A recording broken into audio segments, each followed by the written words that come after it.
So if you ask me, I do think Jalen Hurts started a little bit of drama based on his comments from a press conference last week. I'll get into why coming up next on this Wednesday edition of the Locked On Eagles podcast.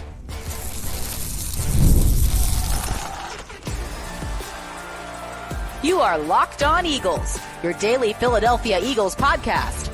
Part of the Locked On Podcast Network. Your team every day. Thank you so much for making Locked On Eagles your first listen each and every day. Welcome in, Eagles fans, to a Wednesday edition of the show. I'm your host, Louis DiBiase. You can also find my work over at Bleacher Report. Today's episode is brought to you by Game Time. Download the Game Time app, create an account, use our code LOCKEDONNFL for $20 off your first purchase.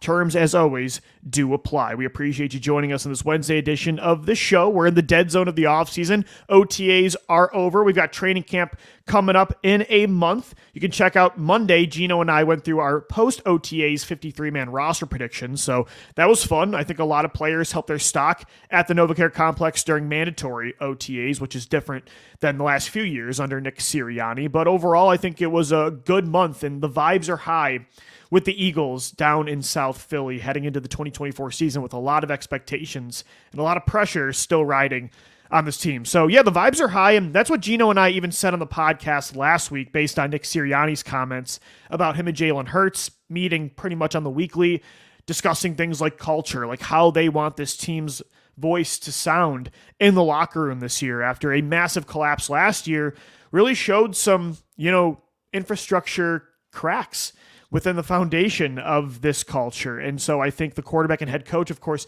dictate that culture more than anybody, especially with pillars like Jason Kelce gone, Fletcher Cox. Some leaders are not here anymore like they have been in the past. So it's even more important for guys like Nick Sirianni and Jalen Hurts to set the tone in that way. And it sounded like, based on Sirianni's comments, that they are on the same page in that way. And I don't think Jalen Hurts' comments in his press conference negate that.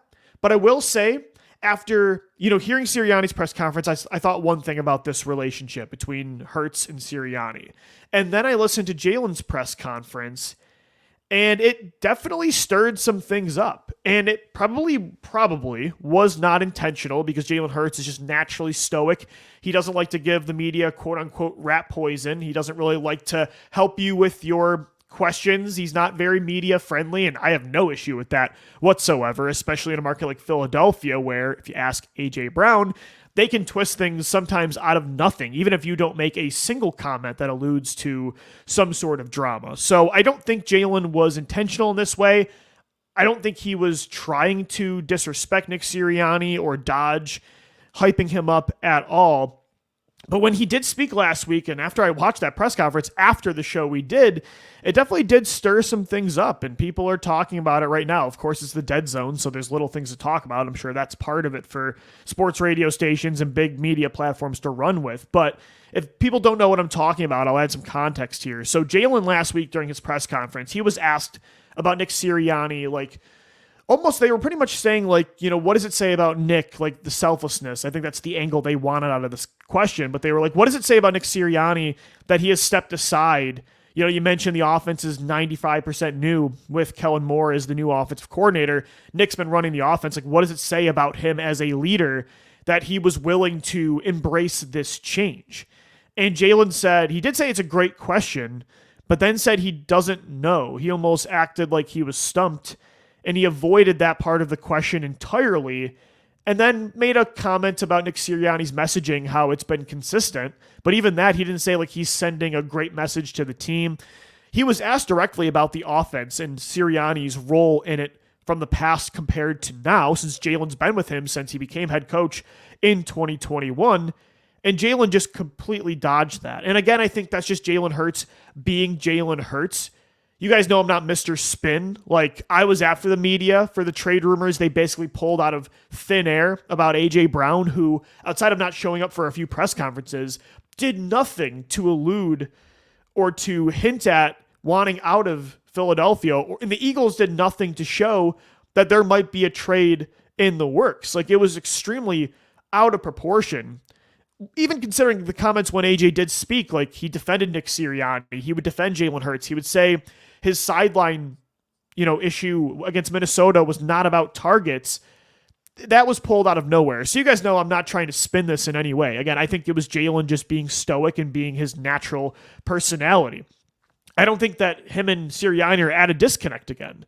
But this is where, and this gets into last year, how there were reports that some people inside the Eagles building want Jalen at times. Sometimes it calls for him to be a different leader. Like Jeffrey Lurie himself says, what Jalen's all about makes him a great leader. Like his stoic nature is a positive the majority of the time at what makes him great. Like in high pressure situations, he's always so calm. He leads by example. Like you want that kind of player, especially at the quarterback position, especially in a city like Philadelphia.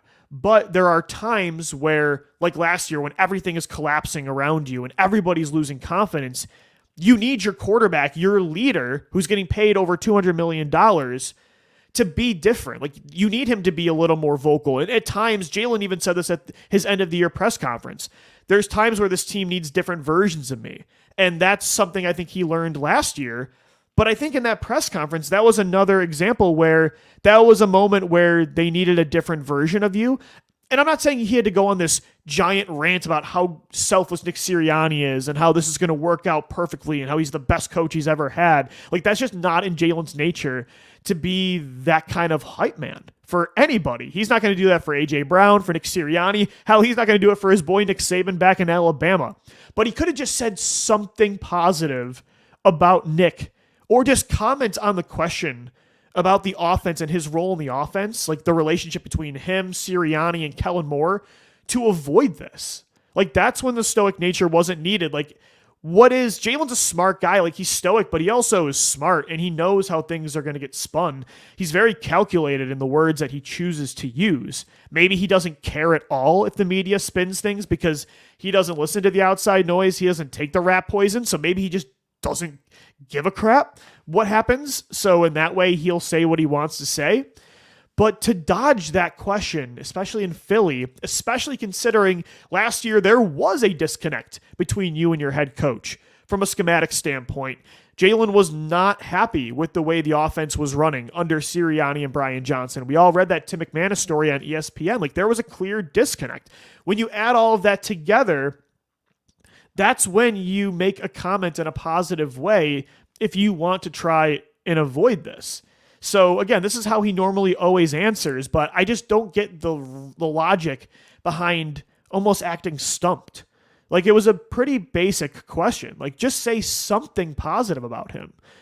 I mean, I don't know.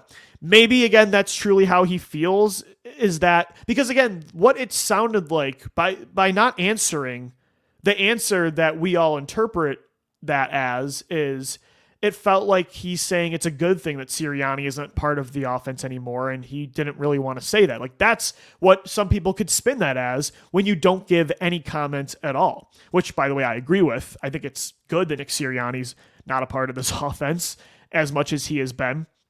And I think Jalen Hurts probably feels that to a degree too. I think he felt that last year. But as the quarterback, you can't be that honest. So, you know, I think that's part of it. He can't say that. But when you don't say anything on the other side, you don't say anything positive either, that kind of still creates that narrative. So, I don't know. Again, is this a huge deal? No. And honestly, this year, the relationship between Jalen Hurts and Kellen Moore, it shouldn't be, but this is the reality. The OC quarterback relationship in Philly, I think, is much more important than the quarterback head coach relationship. And that's not the way I want it, but that's the setup right now. Moore and Hurts' relationship is more important than Hurts and Sirianni, but they still have an extremely important relationship for the success of this team. Your quarterback and head coach dictate pretty much everything about your football team from a culture standpoint, just from a vibe standpoint. If they're not on the same page schematically, culturally, pretty much in any way, that can cause a lot of problems. So I hope that they're on the right page. It sounds from Nick's comments that they are.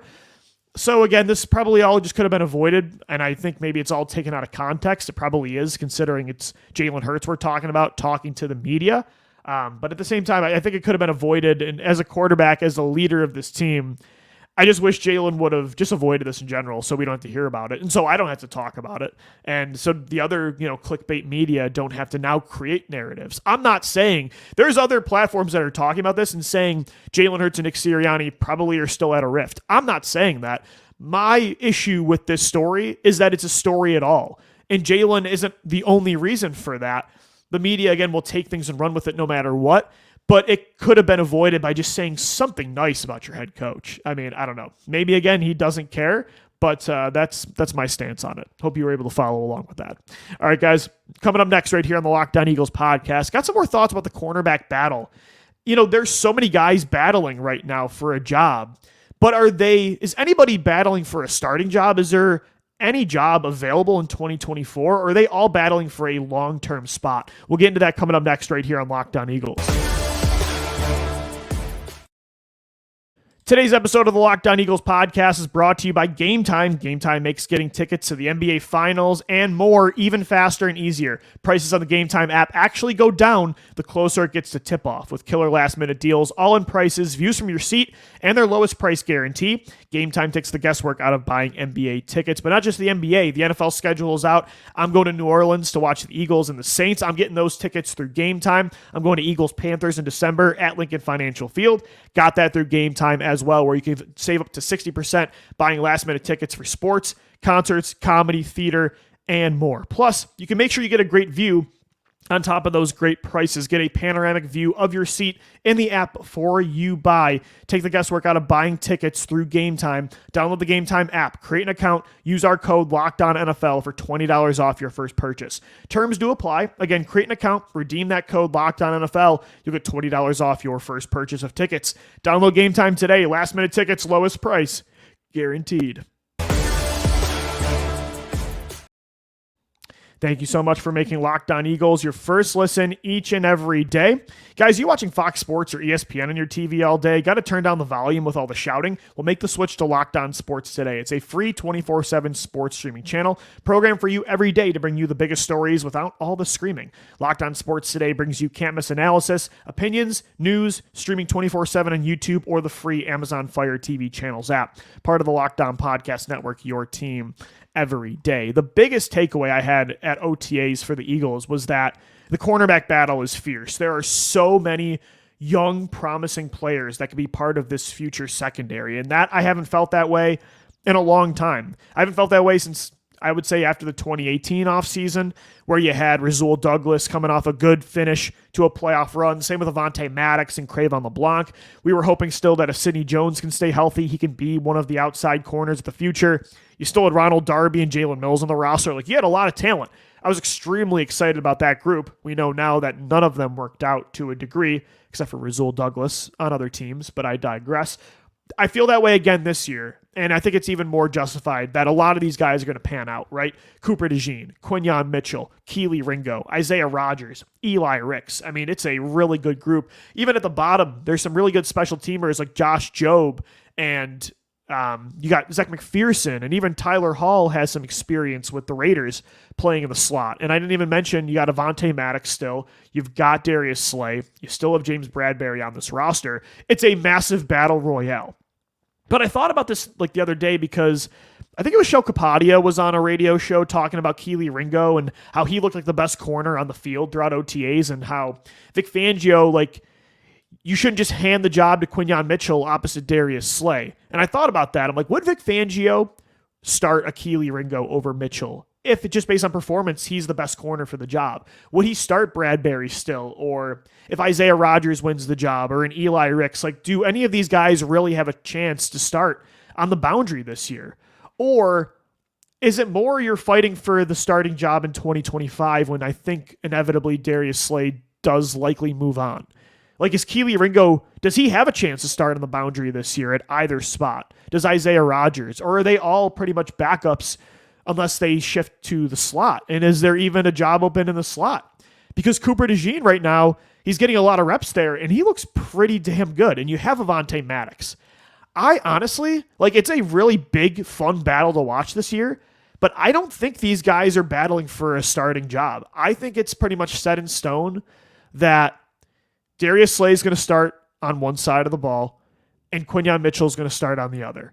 And then I think Cooper DeJean's your slot with Avonte Maddox as your primary backup in the slot and as your third safety until Sidney Brown comes back. I think Avonte Maddox is that chess piece you move around a little bit like as a primary backup, a do-it-all backup, which is what Vic Fangio has been using him as so far throughout the offseason. I think that's the reality. Unfortunately for Ringo and Rodgers and Ricks, I don't think there's a job to be had this year. Maybe in the past, I would say that's different when they did like to redshirt their rookies, like into Kobe Dean and kind of to a degree Jordan Davis and Cam Jurgens as well. But this year, especially after hearing Howie Roseman's comments about wanting Nolan Smith last year to have more reps, like wanting the young guys they invest a lot in to play right away and to have them develop on the field, after those comments, and then how he kind of backed up that talk with his philosophy of building this defense so young, letting a lot of veterans go, not signing a lot of Band-Aids in free agency or drafting a lot of players at spots where they already had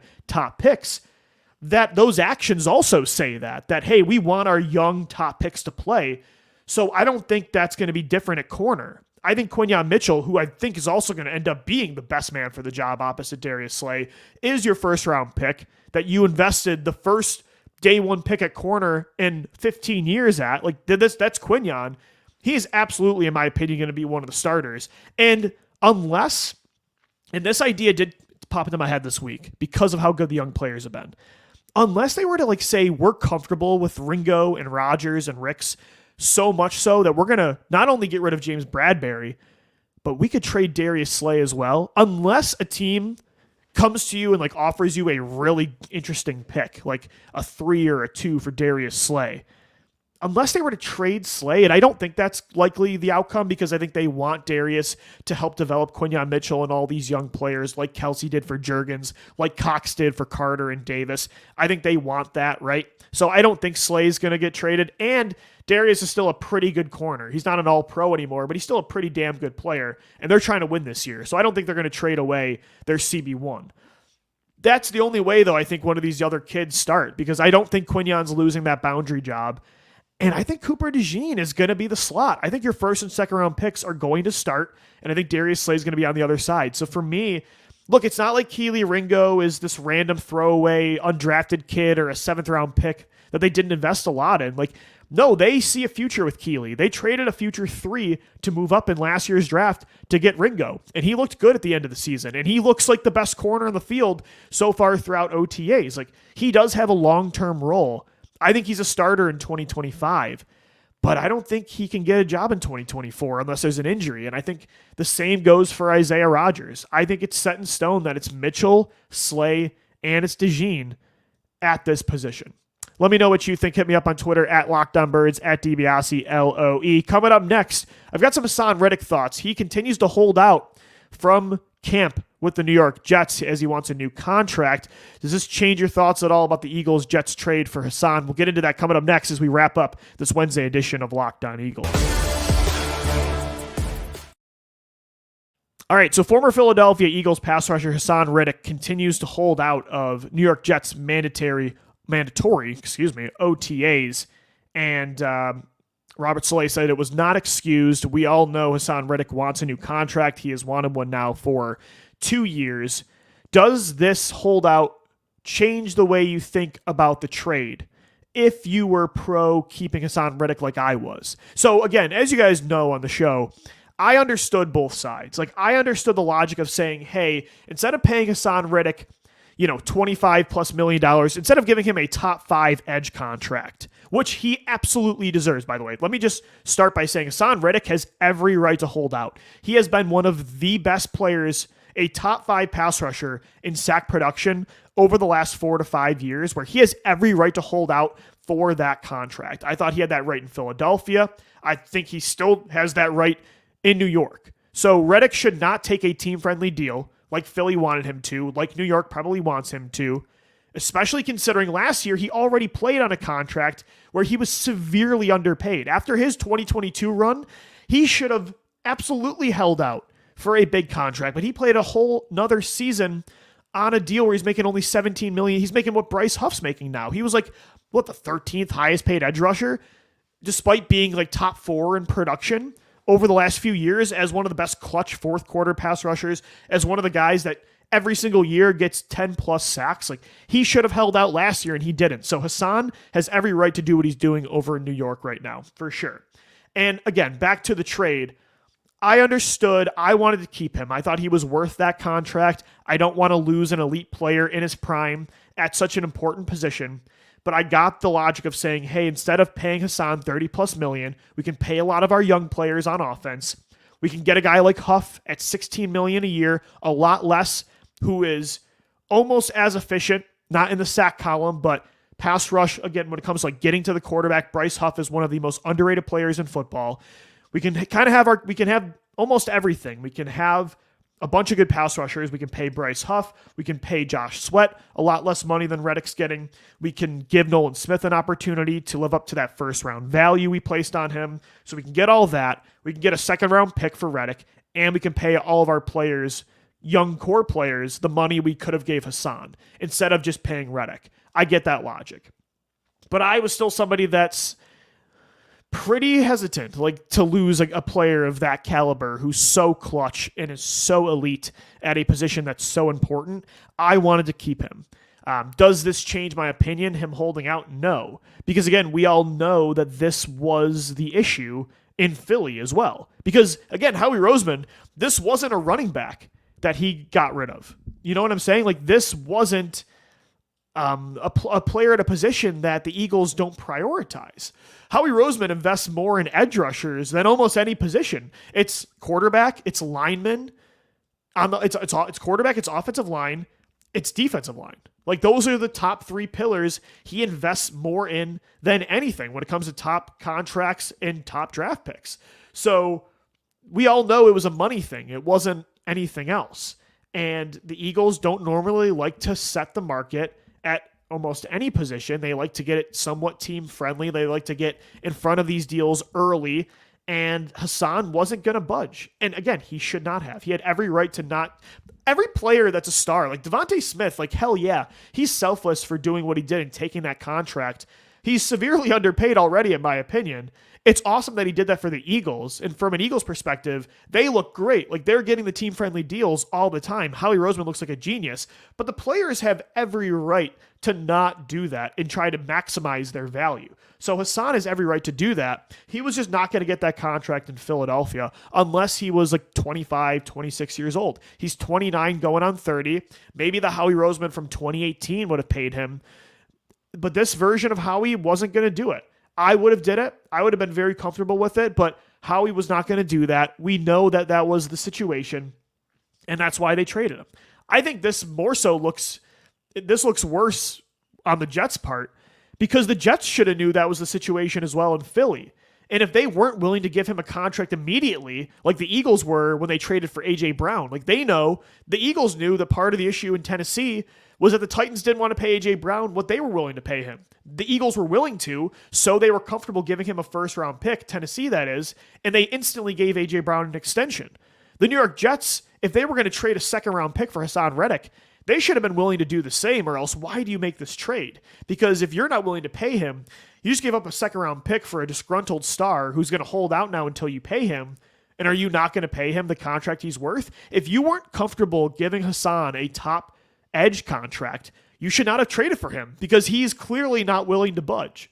So I think this looks worse on the Jets. It makes the Eagles look really smart, because again, they would never do what the Jets did. They would never trade for a player if they didn't know the entire situation and if they weren't willing to resolve the main issue.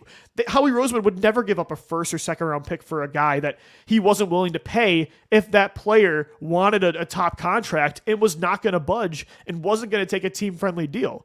So we knew this was the situation. It doesn't make me change my opinion at all about what happened with Reddick in Philadelphia. I think it just makes the Jets look worse. It makes them look terrible. And that's just typical New York Jets football, though. I think Reddick's still going to play this year, and he's going to be damn good for a pretty good defense. Like, they've got some good edge rushers. They've got Haason. They've got Jermaine Johnson. We'll see what they do with Will McDonald, their first-round pick from last year, who they took over Nolan Smith. That's a good team. It's a good roster. It's a good defense. It's a good defensive line. But, man, sometimes, and that's Joe Douglas, too. Like, he came from the Eagles Howie Roseman tree.